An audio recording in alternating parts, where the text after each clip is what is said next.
welcome back, everyone, to another edition of Combat Corner, powered by Come On Now, the podcast. I'm your host, Rudy Rodriguez Shomot. Boy, oh boy, oh boy, that was some fireworks last night. BKFC on DAZN 3 in Hollywood at the Hollywood Hard Rock Live Hotel and Casino. Hard Rock Live. Bro, that was live. When I'm telling you that was a live card, it was live, lit, as the young people like to say.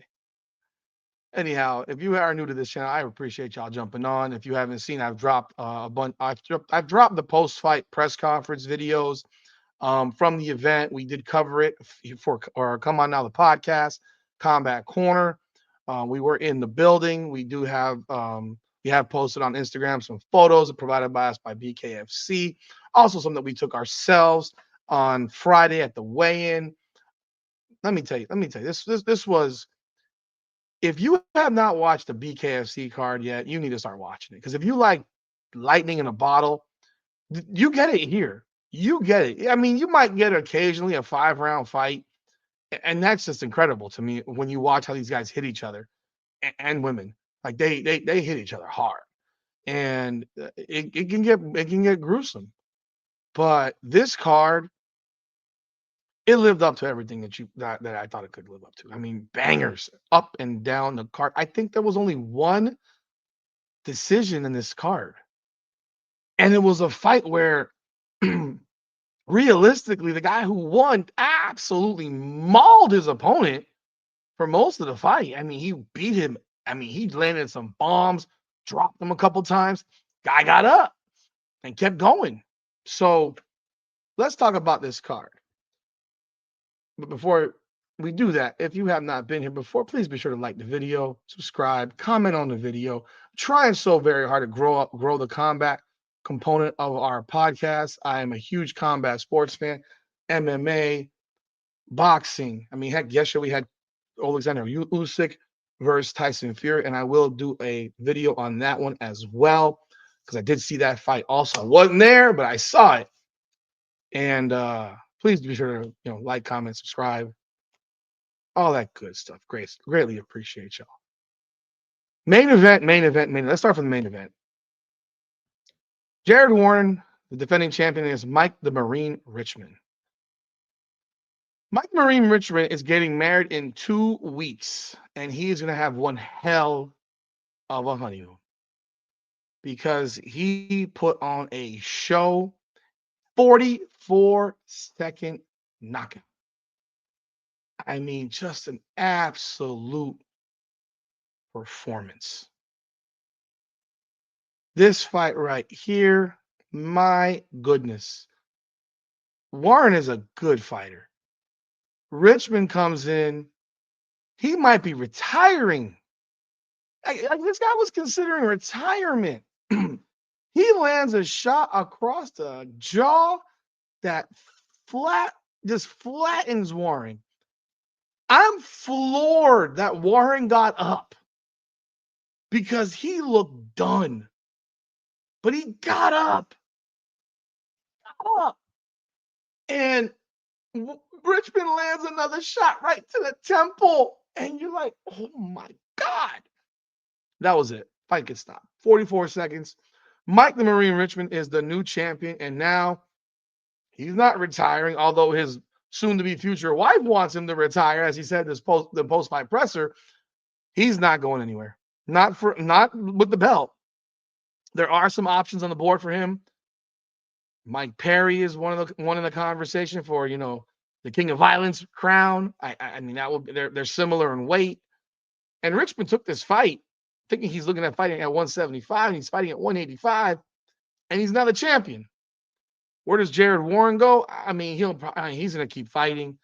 It's tough. It's a tough pill to swallow because his performance to win the belt was a great performance, but this was an unfortunate situation. I mean, he got caught, and that's what this is. You get caught.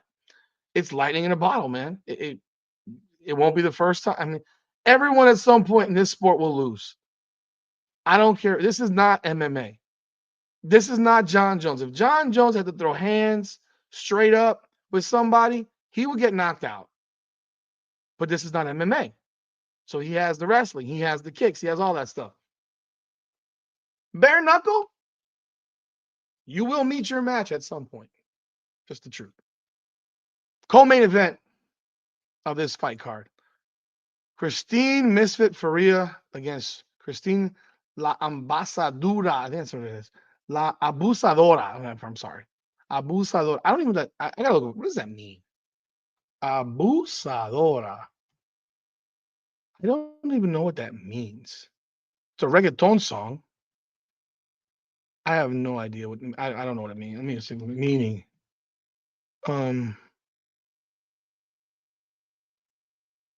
Okay. In English, I think I should say. Abuser. Oh, I guess I'm gonna presume that means she abuses her opponents. Okay. This one's rough. This one was rough because you see what she looks like, right? You see what Christine Vincent looks like. Where'd the picture go? You see her, right? This is what she looked like in the 4th round. This was cringe worthy. This was, unrecognizable. Unrecognizable. Christine Ferea put an absolute beat down on Vicens. But this was round 4. Vicens fought. Ferea throws hard. And I will tell you this. I picked Vicens to win because I saw Ferea's last fight and I thought she looked awful. She looked awful. She said it was her worst fight. But remember this, she's 42. So you don't know at the time, okay, is she 42 or is she washed? Is it over? Like, did it go? You be the champion, but you may have lost something. And that's why I picked Vicens. I'll never pick against Ferea again. If she fights the way she fought last night, I don't know that there's a fighter in her division that can beat her. She's cleaned the division out at this point. All she has left are rematches. She mentioned a fighter in a weight class above her who she says if she brings her fat ass down to 135 or 125, whatever division this is, if she brings her fat ass down, we can talk about it. But, when I say, folks, this was a bloodbath. Like, this was an absolute certifiable bloodbath. It was hard to watch. It was absolutely hard to watch that fight. And this is, I would have said to you, this fight could have been stopped in the 2nd round. That's how bad this was. This fight could have been stopped in the 2nd round. For real. It was that bad. And she looked like that for 2 rounds. Like, she got busted up in round 1. But holy Lord, that was a brutal, brutal fight. I asked Christine Ferea after the fight, I said, were you at any point saying to yourself, and you'll hear the question if you watch the video, because I did drop her press conference and I did ask the question, were you at any point like what do I have to hit her with? Do you start thinking like, what else do I have to do to put this woman out? She looks like a bloody pulp, and you're beating on her, and she's taking him, and she's giving him back. Ferea didn't walk away unscathed. She got knotted up and busted up pretty good too. Not like that though. That was an absolute war. It was the fight of the night. It was a fight of the night because of the way it was. Because there weren't any fights that really went more than, hell, they all pretty much were over within 4. I thought another fight that could have been fight of the night was the Edgar Plazaola fight against Alex. What's his name? Alex Castro. That could have been a fight of the night. Heck, I could tell you that I thought the Bryan or Gallo Duran fight against Kasim Ruffin for the 1 round it happened. That fight ended in the 1st round. That could have been a fight of the night for 1 round. That was a freaking slugged it out for real. But Yeah, that was an impressive performance by Ferea. I don't know what's next for her. Um, it's one of those things where I mean, Vicence is 39 herself. She's not young by any means. So yeah, was it Borga? Let me see. Let me check here.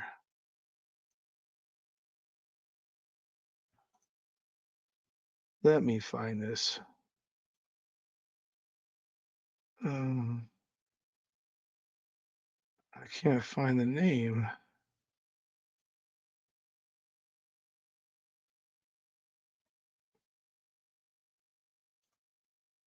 Yeah, there's a fighter that is a weight class higher. Been talking a lot of smack, and she says if she comes down to 125, she'll fight her at 125 because there's no one else for her to fight. She's beating everybody. She's beating everybody. I mean, I mean, she's a dog, man. Savage, amazing performance. I would never pick against her again. Like that. I, that last fight before was a mirage. Like that's like what we saw last night. Oh, poof, my God. But let's go back. Let's talk here. Sorry, let's move over here. Leonardo Perdomo against Levi Costa. I'll tell you what, Levi Costa wasn't afraid. He wasn't afraid. The fight lasted 47 seconds. But there is a difference when it lasts 47 seconds and you're backing up and backing up and backing up and kind of running away. He came to throw for real. Like he was throwing hands. He wasn't there to just get knocked out. Perdomo, the Cuban Mike Tyson, El Zombo, Mike, he cracked him with an uppercut. Night. But they were throwing. Perdomo got hit. If you check out this video, I'm gonna link all the post-fight press conference videos for the fighters that were at the post-fight press conference. That were Mike Richman, Christine Ferea, Leonardo Perdomo, and Bryan Duran. They were all in that press conference. I did also interview at the fight Tyler Randall, who I will post his as well. I haven't posted that one yet, and I also post the video of David Feldman, the founder and president, CEO of Bare Knuckle at BKFC. Now, there are some fighters on this fight card who I have talked to who I am going to get on the podcast and interview them in more depth. They'll be coming in the next couple of weeks because we do have Christmas coming up on Wednesday. So, and I got Mike Richman. I talked to him after the fight and I said, I'd love to get you on the podcast, and he will be coming on this podcast hopefully in the next 30 days because he is getting married in 2 weeks and then he'll go on a honeymoon. So, look for that probably end of January. However, yeah, this was Perdomo and Costa was a fight for 47 seconds. But Perdomo's a savage. And he is calling out whoever. He's tired of fighting at the Hard Rock. He lives down here. He is telling people, I want to go to your home. I want to basically whoop your ass in your home. I don't want to whoop your ass here anymore. I want to whoop your ass in your home. He wants to fight every month. He doesn't even care about the belt. He's undefeated. He doesn't care about the belt. 6-0. He says, I want to fight. I want to fight every month. I mean, you can when you don't get hit all that much, but he did get cracked yesterday. He did. But he wants to fight every month. And he says the champions only fight once every 6 months, 5-6 months. So he wants to fight more than that. But man, he's a dog. And he won he got a performance of the night bonus. Then we move into this fight right here. Oh my God. El Gallo, bro. This dude is and we interviewed him last week. Thank you to Bryan for jumping on El Gallo, for jumping on with us. I'm going to link that also. That was before the fight. Did talk to him at the fight. Doesn't get him back on here. His presser was on here. I'm going to post the video where he just was emotional. I mean, very emotional with his mother, hugging his mother. I mean, with tears. He has a big section of fans that really come out hard for him. Really love him. His story is serious. 9 years old, coming over here with his 12-year-old cousin and 3 adults on inner tube rafts. Like, people don't understand what these guys from Cuba go through. Like, you don't get it. These people who come from Cuba, come from Haiti, like, you don't get it. The only people that come over here on rafts are from Cuba and Haiti. People from the DR don't come over here in rafts. People from Puerto Rico don't come over here in rafts. They're American. I mean, Puerto Ricans are American citizens. People in the Bahamas aren't floating over here in rafts. Jamaicans aren't coming here in rafts. Cubans and Haitians will risk their lives to get out of their countries because things are just so bad. And you hear his story, and I hope you watch the video we did with him last week. Also, if you haven't seen, go watch There's a podcast called The Office. They did a video with beginning of this year. It was January or so. Go watch that one. That was even more in depth than mine, because that was just more of an interview sitting in a studio, whereas ours is talking. He's fighting in freaking 3 days. He's in a weight cut, all that stuff going on at the same time. So, obviously he's got things that are on his mind that he has to take care of, like get to his weight. But he had not fought in 7 months because of a shoulder injury. And I mean, there was some things that sparked off, and let me show it. Let me show it. First off, the fight went around. He finishes Kasim Ruffin right before the bell, drops him. Ruffin's like squeezing his eye, like you can see like there was something wrong. Fight gets stopped, wins by TKO. Place goes bananas. And Gallo got cut up. I mean, Ruffin landed some licks on him. He didn't walk away clean. He walked away with some blood. So these dudes threw down. This was the closest in terms of the odds. This was the closest fight on the card for the odds. And it was a savage round. That one round was amazing. Amazing. Both men. Salute to both of you guys. Ruffin, salute to you for coming forward and fighting this man. Gallo, salute to you. I mean, bro, the excitement. I talked about after the fight, the excitement, the joy. He had something where he talked to one of his oldest son. I mean, it was like you got to understand. Like you could get away from the tattoos and all the things that you see. The man inside is different. The man's been through stuff. And you see as a 29-year-old, the things he's doing in his life. He just had another baby a month ago. Had a baby a month ago. He's fighting a month later. Let's talk about this. This man weighed 195 pounds in August. We are in December. He weighed 195 in August. He weighed in at 151 for his fight. 3 months later, September, October, 4 months, September, October, November, 4 months later. It's remarkable. It's remarkable. So let me show. But yeah, he finishes Ruffin with a knockout blow. I mean, just place erupted. But he had a little incident with the champion Kai Stewart after the fight, and I'll let you see it. For being such a good kid. So I want you to listen to this right here. For being such a fucking grown man at your age, right? You changed my life. You saved me. Very easy. Yes, sir. I've done it. Changed my whole life to make sure you guys never struggle again. Promise you. Right? Bringing that bill, the real big one, not that one, the real one. Yeah, baby.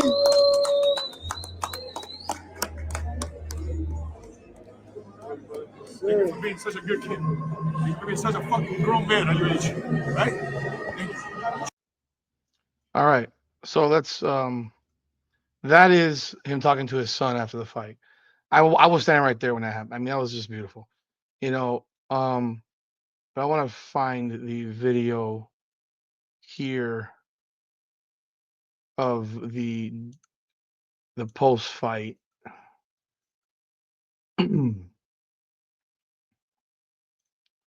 Where is the post fight here? This was the incident that happened between he and the champion Kai Stewart, who he fought in June, where Kai Stewart came in with the victory. Kai Stewart is undefeated, and I mean, look, I talked to a guy about this before the fight. He said, one thing I learned was conditioning. I got to be in better condition. He did come in with a torn shoulder. I mean, he had a shoulder injury. He says it. He didn't announce it before the fight because you have a title shot. You don't ever want to give up those opportunities. And look, there's not saying that it would have been any different if his shoulder wasn't messed up. We'll find out because they're gonna fight again. They're gonna fight again. But he didn't say anything about it. But there are situations in which there is some. I mean, they have respect, but then there's bad blood. You know what I mean? So let me find this thing for you. This is bananas.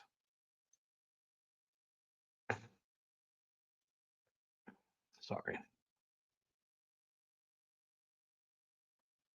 Okay, so let me find it for you real quick. See, there's look. I actually like Kai Stewart. I think he's a good dude. I do. I talked to him. He's been great to our show. He's been on a couple times with us. I think he's a good dude. I think all these guys for the most part are good dudes. You know what I mean? So by no means, I'm not fighting them. I'm not competing with them. So I have no personal look. Y'all gotta sell a fight, and I understand that. I completely get. Look, you gotta sell a fight, but you can poke the bear at the wrong time, and I'll let you watch. This is what happened. Let me pull this up right now. Share screen. This is from Only in Dade. It's a Instagram handle, and they have a lot of followers. They show all the crazy shit that happens in Miami-Dade County. There's also an Only in Broward, but the Only in Dade one is the real one. I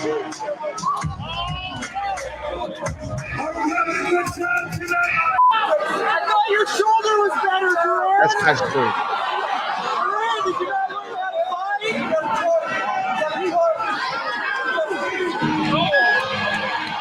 Mind you, knocked him out right there. He said that.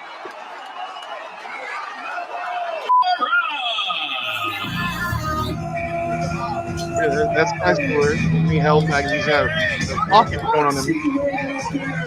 Hey, what do you feel about Bryan right now? Bryan Duran in this building right here. I broke him. I made him quit. He's still on the internet with excuses after excuses. Duran's a bitch. Bare knuckle, if they don't pay me at least $250,000, that little piece of shit will never get a piece of this belt. I'm gonna rub my fucking nuts all over his face. He can't do shit to me. Bryan, I'm here with another amazing I was right here when knockout. this happened too. Bro, every time Only they sponsor me, I get a first round knockout. Y'all better not slip again, bro. There was a little scuffle at the end, man. And you got that title shot. What do you have to say in terms of a response? The reason I did that is because I know that fucker was gonna run from me, so I had to do something to get him mad. Now he's emotional. Now he's gonna want to fight again. So now we're getting that belt. We keep it right here. You heard? This is the only place where real gangsters are made.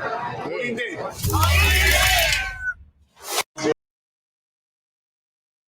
You gotta love it. I mean, that's selling a fight. He said I got to do something to piss them off. Look, they're gonna fight again. They're gonna fight again. There's no question about it. When that happens, I don't know. If it's the next fight, but I mean, Kai Stewart's beating everybody in the division. There's really no one else for him to fight other than I think it's Brandon Allen, and he's cleaned everybody out. So maybe it's Brandon Allen next. Duran has one more fight, and then it's a rematch. Because I see that I think Howard H.D. Davis is taking a lot of fights at 55 and fights at multiple classes. So bro, that was a freaking fight, bro. I'm telling you guys. Let's jump back in.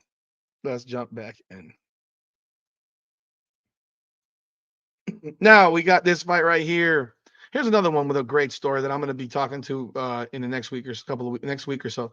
G the Cutman Perez. Now G the Cutman Perez is the cutman for the BKFC. When he's not fighting, he's taking care of the cuts for people, for fighters. He beat Caprio in the first round. It's like he punched his arm out of his socket.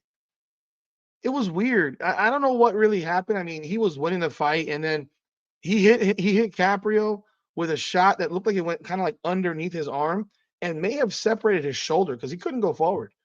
And that now makes Perez is now 5-1.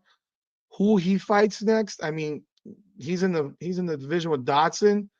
I believe he's in the division with he's in the division with Dodson, John Dodson.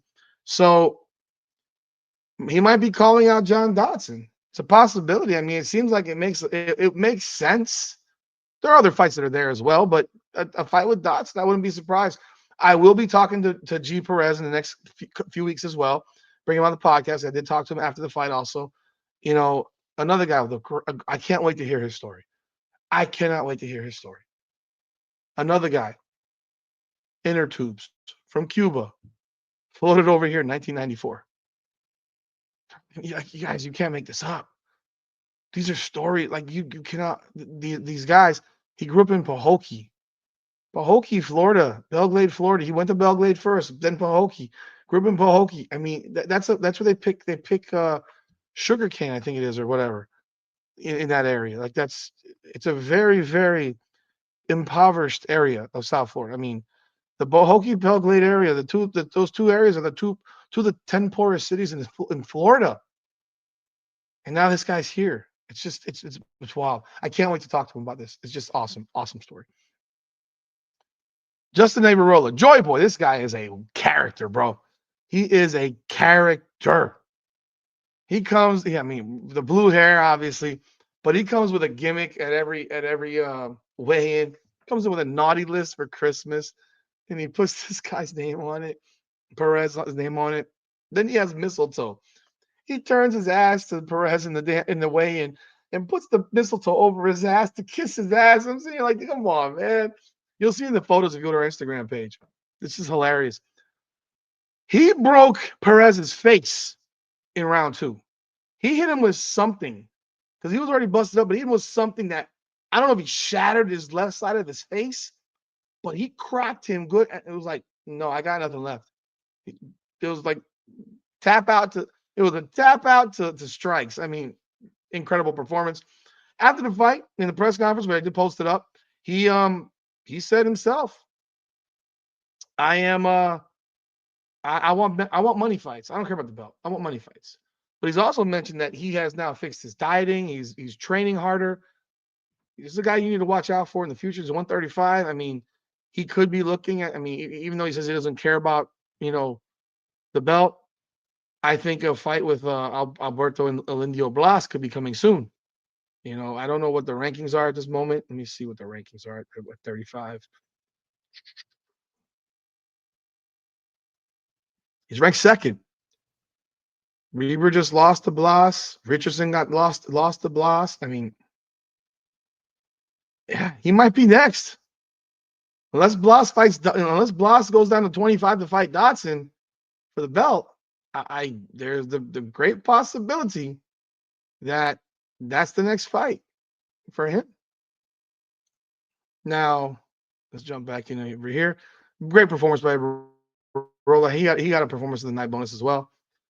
Here's the next one, Edgar Plazaola. Alex Castro. He dropped Plazaola, man. He's interesting, dude. I've watched him a couple fights ago. He won so quickly.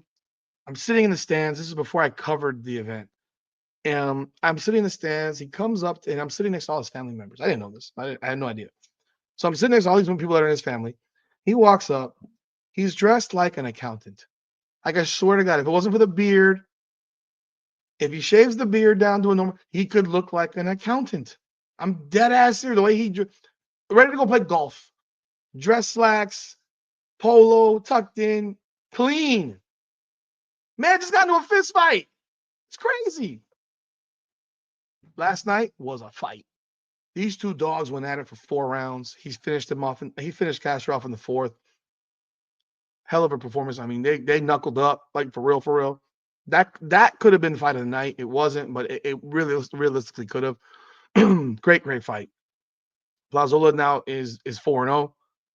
He's probably a fighter that's be looking at a title shot soon. He's at featherweight. Kai Stewart, obviously, is the champion. Plazolo's not ranked yet, but I have a feeling that he will be, because Stewart's beating him. He's beating Rivera. He's beating Davis. He's beating Duran. He hasn't fought Allen. Brown doesn't matter because HD just beat Brown. So I think there's a real good spot for Plazola to be moved up into the rankings, in the next ranking system. Good possibility. Great fight. Great fight. Next fight, Sabah Hamasi and Eduardo Peralta. Sabah Hamasi comes over from MMA. It's his first BKFC fight. Longtime vet in MMA. He's fought in the UFC, Ultimate Fighter, all that stuff. Made quick work. Great performance. Stoppage. You can't ask for more from a first fight in bare knuckle. It's different. For guys that haven't done it, it's just different. And he performed very, very well. He could be a guy that you need to look at 175 in the future. I mean, he's going to need to get some more fights in, but he looked great. He looked really good in that fight. And then finally we have we have Tyler Randall and Austin Lewis. I will tell you this. Tyler Randall looked exceptional. Dropped Lewis in the first round with about a minute 45 left. Cleaned his clock. Not a scratch on Randall. Randall had some interesting call outs at the end of that. When I did interview him, I'll be dropping that video as well. He had a call out for two fighters. One of them is John Dodson, who's the champion at 125. And the other fighter was a call out of Ryan Reber, who was a former contender at 135, whose last fight he lost versus Blas. But Randall is at 125. He says if he moves up to 35, he's from Connecticut. He wants to fight in Connecticut. And I know Reber's from Connecticut too. And he wants to fight him in Connecticut. So that could make for some fireworks. Would be a really interesting fight between the two guys. But Randall had a great performance. I really thought at that when he won his fight that he'd be looking at a $50,000 bonus because he looked awesome. Unfortunately, he didn't get a bonus, but I'm sure Conor McGregor noticed what he did. And I think, in fact, he did notice what he did because I think I have it in my stories here. Let me check real. Unfortunately, that story already came down, but there was a story posted by Conor McGregor on his fight. So when you're getting noticed by one of your owners of your company who's Conor McGregor, that's big time. And he has a Conor McGregor look to him too. So there are a lot of good things that are going to happen for Randall real soon. And I know the people that manage him, Victor Mesman, All In Management, they take care of their guys. Interesting thing when he mentioned, Ryan Reber is that Ryan Reber is managed by All In as well. So that could be intriguing to say the least. Moving on to the actual prelims, Francisco Ricci and Blake Lakazi. This was the fight I was talking about. This is the only fight that went the distance. Ricci put a flipping beat down Lakazi. I mean, I was shocked that fight went 5 rounds, but it did. Ricci won an easy decision, but man, he pummeled Lakazi. Big win. Ricci, he's now 6-2, 175. A guy could be looking back to try to make a march back for a title shot because he is a former champion. And then finally, we have the first fight of the night, Barack Walker and Nicholas Bloom. I think this is one of those fights where Bloom was a favorite, but I think it's one of these fights where you look at the fact that he never fought in the BKFC. And no matter what you do in training, if you're not in great shape, what's going to knock you out more than your opponent is your cardio. And I think this was a situation of Bloom just didn't have the cardio because he got finished, I think it was in 3rd round. Walker was busted up early on. But Walker, no bullshit. Walker is shorter than me. I'm 5'10".